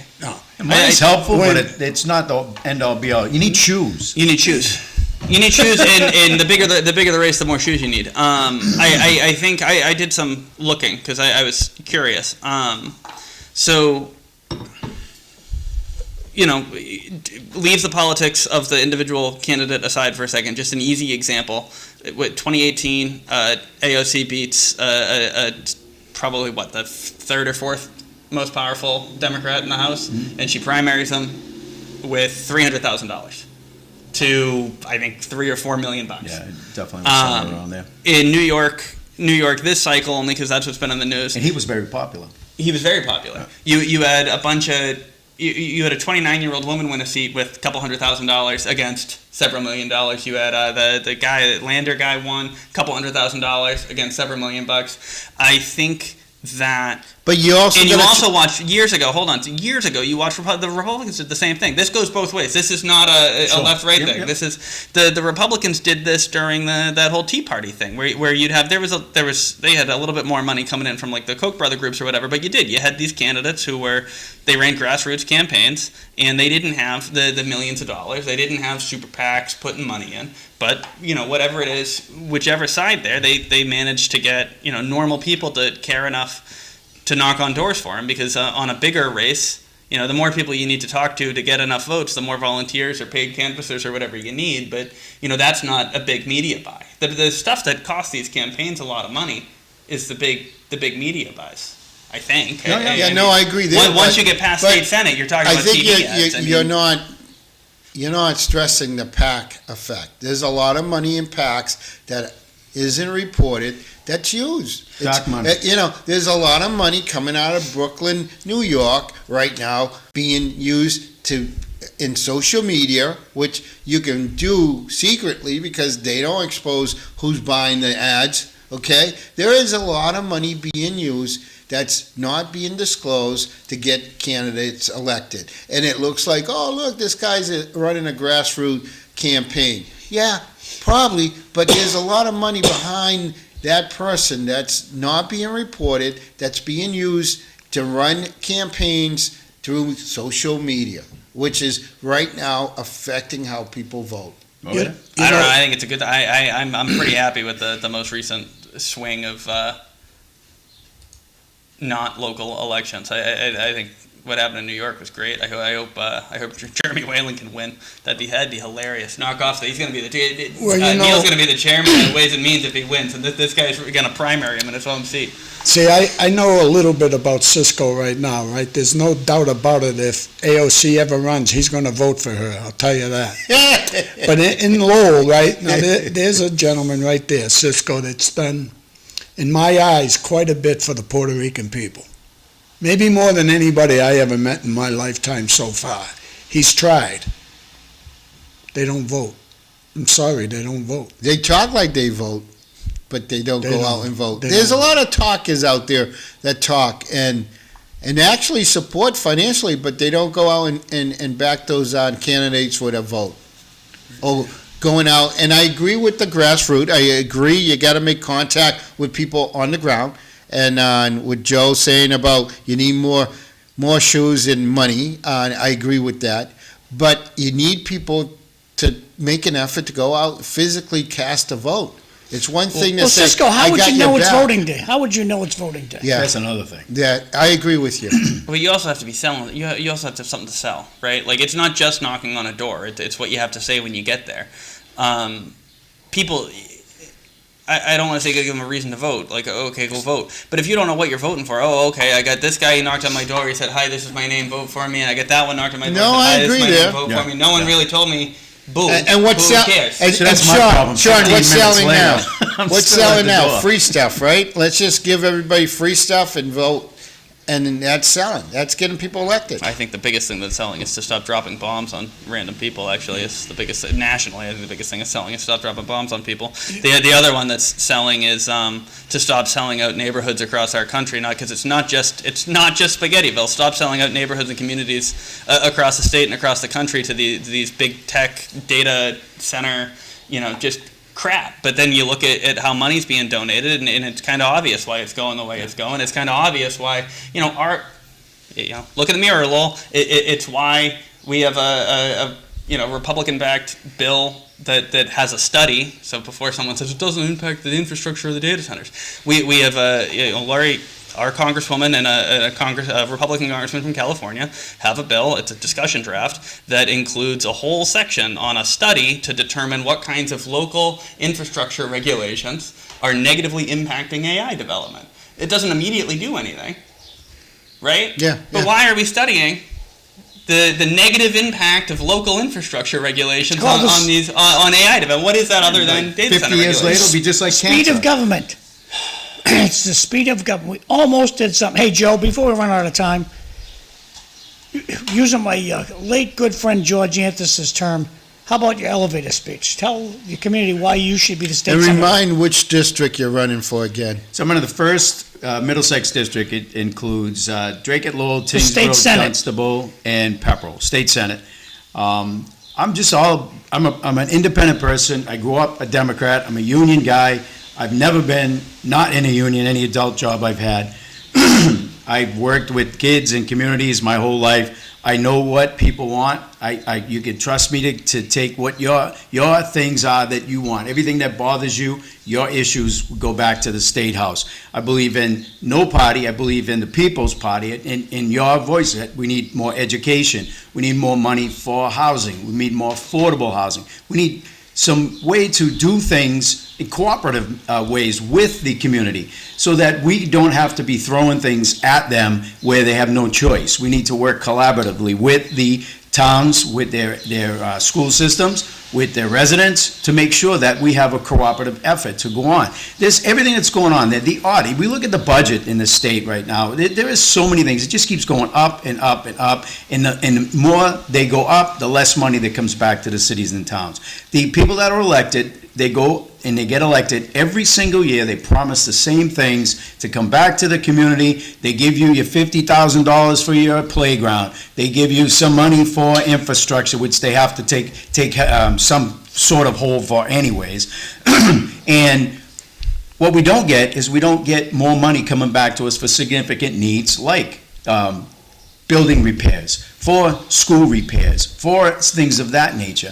We can't do this anymore. And we go back, the people that are elected, they go back every single year, they promise you that they're gonna do one thing or the other, and they don't do it. I promise you that I will do it, and there is nobody that's gonna work harder than me. You see me out there everywhere. If you're not seeing me, you know somebody who has seen me, and eventually you will see me. I'm working hard to get to every single person in this district. There's 139,000 voters in my district, and I'm gonna try to meet every single one of them. And if I don't get a chance to meet you, eventually you will, and I will promise I will be your voice up there at the State House. How about my district, District 3, Belvedere? Have you met my favorite? I've tried to make him run a few times, but he owns a business, Dickie Barrett. I know Dickie. You know Dickie? Dickie's supporting me. Oh, he is. That's Yes. a good thing. How Yep, about Dick- Danny Finn? Is he supporting Danny you? Finn is 'Cause supporting that me. might help you get something out of Belvedere, which is going to be helpful. I have a And lot of how people. About, how about my favorite sergeant? Well, Cisco might become my favorite sergeant. Thank you. Timmy Golden, he's retired. I had a son on his lawn. Oh, okay. We haven't seen Timmy Next in to a the long while. medal, so you're working hard. I know that. That's good. I believe I got Sergeant Jack's support as well, of people up at Long Meadow. Going, huh? And I've seen some people at this table's ballots, and I know I have some support here. But it is something I don't take for granted. I go out, and I've had some people say to me, I can't believe that you're showing up here with the way that you voted for this or that, or the way you have made a post on this or that. I believe what I believe, and it's not going to change whether I have an I, a D, or an R. I am who I am. I was brought up in Back Central Lowell, and that's me. I've always been in public service my entire life. I'm currently, as a hobby, working as a attendance officer for the town of Drake. I thought you were going to say DJ. No, I just love to interact with the kids. I love to interact with families. I have helped people. I'm not going to do it. The kid's not going to school. I've got mothers back to school through the programs that they have at the Middlesex Community College or at Northern Essex. I got one mom back into her X-ray because she couldn't afford it. I've had a kid drop out of school. We got him to drop out, and we got him into his GED program so he could go to a trade school to learn how to be an HVAC guy. So these are the things. I've been on the street. I've been down there with the people. I've been on the side of the rivers, helping people on the riversides, getting them out of there in the middle of the winter. And I've also been at the White House. So I can interact with everybody, and not just this president. I've been other times as well. And it is the way that things go that we need to take hold of bringing stuff back to the community. We don't need to ask anymore. People, your vote will show that we're going to take it back. We're going to take some money back to the communities. If they can find $2 billion and $3 billion here, that's $2,000 million, right? That's $7 million for each community in the cities and towns in Massachusetts. I'm sure we can find a way to give them a little relief money, maybe some sort of opera, COVID type relief money for the cities and towns. We need to have someone to go up there and fight to get us money back here. And when you talk about the party, the Patriot Party, what was the party you were talking about that went up to There was the Republicans had the Tea Party, The Tea and the Parties, Democrats have the wave of DSA people. I want to get like a people's party, because I talk to Republican senators, I talk to Democrat senators and state reps, and they don't all believe the same thing. That's why it kills me when they all vote 100%, because I've talked to them. I've had conversations. I know them. I've known some of them for many, many years. They don't believe the way they vote. So if we can get a people's party up there to get some Democrats and some Republicans to go bipartisan, we can get things done in Massachusetts. And I think I'm the guy that's going to be in the middle for everybody. Going over to Sean. The texter says, if you don't start voting for Republicans, we will never get rid of the supermajority in Massachusetts. No. I'm taking my texter's rights. Oh, no. Sean McDonough, without compromise, you end up with two destructive extremes, gridlock, where nothing gets done, or a dictatorship, where the side completely rules negotiation. I never said it wasn't. I just said you should say where your starting position is. Corey Robinson, sub-campaigns pay door knockers as well as consultants and call it grassroots. Doesn't grassroots have to be established in order for it to grow? That's a fair point. My point is it works, I guess. My point is just that door knocking works, however you get them. And Door knocking's fun. well, yeah. And on the earlier text, no, you're wrong. I texter, respectfully, I think you're wrong. I think that in Massachusetts, just like everywhere else, and as long as the ballot question doesn't pass, we have primaries, and if you want to see change at the State House, I think the most effective way to do it is in the fairly low turnout, relative to a general election, the fairly low turnout Democratic primary. You see it play out nationally. It's what we were just talking about earlier. You see it play out nationally. Oh, yeah, because you just need 1% of the people to vote. Well, welcome And- to the and you game, can- Cisco. and you I can- don't know. I don't know. You can Sean, it's up kick to the somebody city off the ballot. administration. You get, look, Colin Loziel, the guy who runs Tingsboro, he sent a text to everybody in Tingsboro, it's voting day. And he gets 70% of the people to vote. I don't know why we can't do that. Right, but- And so you have to lean on the golden man. Well, look at what I'm Send a saying, text to everybody, it's voting day. and then your incumbency bias is higher. What I'm saying is look at what, and I am fairly publicly supporting Tara Hong in this. So, but if you look at what the state auditor is doing, not just in Lowell but across the state, when I say the solution is primarying people, I mean exactly what the auditor is doing across the state. And she endorsed a DSA-backed candidate in Cambridge, Evan Mackey. She endorsed a slightly more conservative Democrat, I think, up here. It's not about the left right. It's about either you were with me on the audit or you weren't. You're either aligned with the speaker or you're not. And if you're not, then she's supporting you. And in those primary elections, if you want to win the fight at the State House, I think that's where your time is better spent. But that's just my opinion. Thank you. And you got to work with the cards that you dealt. If there's Yes. only 1% Yeah. of the people that are showing up, I mean, Yes. it's a crapshoot on what 1% is going to show up. Yeah. But you're hoping that you say something to somebody to say, you know what? I haven't voted in a while, but I'm going to go vote. But And it's a that's- 2,000 vote win number. Sorry, Yeah. so your race is higher, Joe, right? As a state senate race is more people, and a state senate general election is much higher. A state rep race in Lowell, the 3 state rep races all have a win number around or below 2,500 votes. Even Belvedere is not. You're not going to see the winning candidate with more than. I'll be shocked if the winning candidate in Belvedere has more than 3,000 votes. Well, don't forget, this is a constitutional election, Right. so you're going to see higher. So if you want to talk about who's going to win and what is, it might be a better idea to do percentages So instead of numbers. I think there'll be more than Percentages- 2,500 people. 2,500 votes will win. on the September 1st primary, so in 2020 was a COVID year, and so it was lower, but there were a lot more mail-in ballots. When now Senator Howard won her primary, I want to say it was 26, maybe 2,700 Yeah. votes, and that was a 2020 election was very big. That was the highest election turnout that I had seen in the last Rodney gets 8 screwed. years. Rodney should have won that election. But all I'm saying is that the win numbers in the primaries are low, and so if you're talking about trying to talk to, if you're like, okay, I'm the different Democrat or I'm the different whatever, and I disagree with it. understand where you're going now. What you do is by the pure number, not the percentage. You don't need to talk to 51% of 30,000 people is a lot more than 51% of the actual vote. 5,000 Yeah. people that voted. Yeah, in the primary. 1%. That's- Yeah. Yeah, no, I agree. Strategy is a big thing now, and the fact that the best strategy is to take your opponent out in a preliminary vote is a good thing, because again, like Sean said, the number of actual votes that you need is really obtainable by grassroots campaigning. You can literally get 1,000 people face-to-face time That's and why- get a commitment from those folks to vote, and you Yeah. win. And Okay, that's Sean. why- I'm not reading it. And to You're not Sean, reading it? I can't. I'm not doing the attacks on her. No. Great show today. Good luck, Joe, running for Senate. Howard Lee Lyon has the machine in her back pocket. She's got the money side of Lowell. She does. But I'll tell you one thing, out of the 3 candidates that I can think of, Joe's a very popular person, knows a lot Look of at people, that. which helps. I'm not reading that one. I'll either. read that. No, that's offensive. I'm gonna edit this Show. one. Want to give a shout out to yeah. Mr. Bomil. Don't get scalped. Oh, you can't say that. Tomorrow's City Life, yeah. Linda Brown's going to be the host, and Hillary Winter's that. going to be That was, insanity. I didn't see.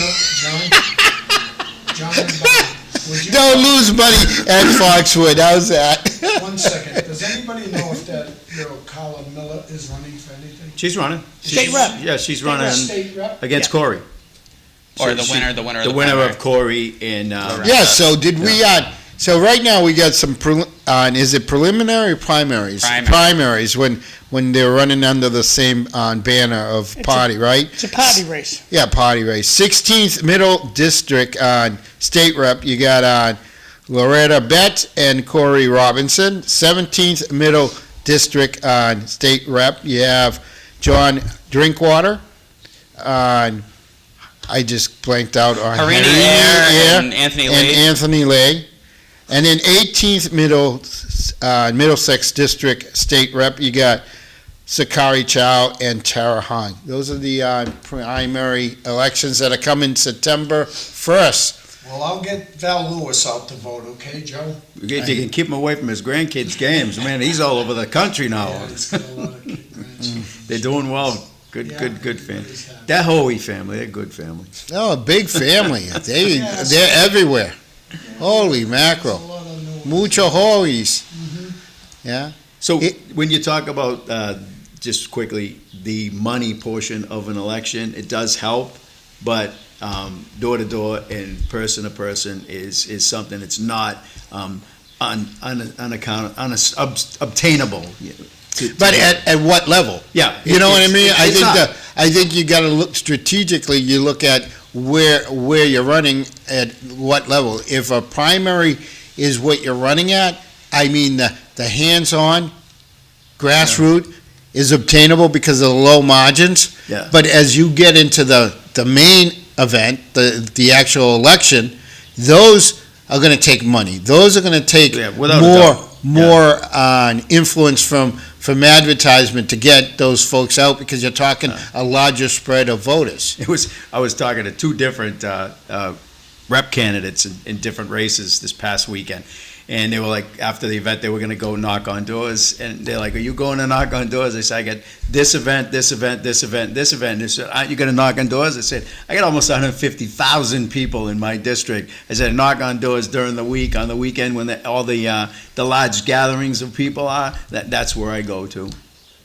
You might have seen on Facebook. All right, how about 2 minutes, Hey, we're a almost out of minute? time, so Sean, you want to read these two? Oh, jeez. We need a true leader, not just a party representative. Do you think organizations like the DSA-backed candidates can work across the aisle? Back Well- to you guys. Well, I hope so. Look, what did you guys do for the 4th of July? 250 years? How'd you celebrate the Went up to Brookline, New Hampshire and watched fireworks. with my birthday? grandchildren. How about you, Joe? I actually watched a little bit of the Spinners Stadium from around Lakeview Ave, and I was actually getting late, so we were up visiting my son. He was camping, so running around doing errands. Just I have 15 seconds. I was Sean? below Usher Park. I went to the Spanish Stadium. And I was in the Chelmsford Parade waving for WCAP. Had a good time. Well, I guess that's it. Hey, another We'll see you great morning, tomorrow. great Thanks for talk. watching. See you tomorrow.